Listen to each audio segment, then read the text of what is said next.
Tu fais quoi comme métier? Nettoyeur. Ah bah c'est du propre.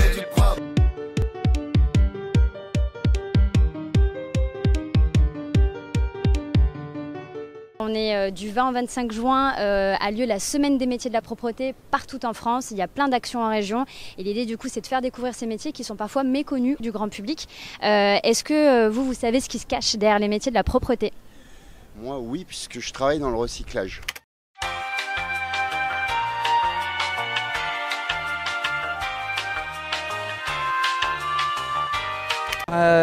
Alors les métiers de la propreté, ça m'évoque tout ce qui est de l'ordre de ménage, à l'intérieur ou à l'extérieur des bâtiments.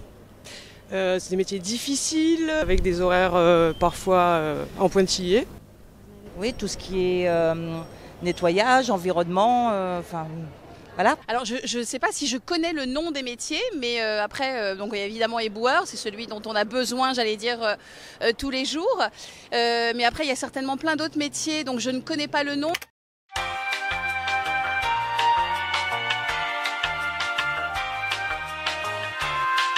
En fait, ce qui est dommage, c'est que c'est des métiers cachés, sans qui, en fait, forcément, dès qu'ils ne fonctionnent pas bien, voilà, on est perdu.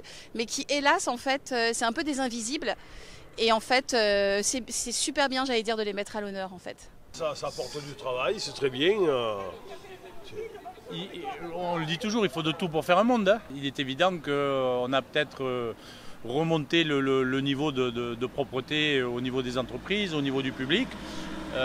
Maintenant, il faut qu'il y ait une certaine civilité, on va dire, de la population. Oui, il y a les techniciennes de surface auxquelles on a recours pas mal dans les boîtes où on bosse pour venir nous dépanner à ce niveau-là.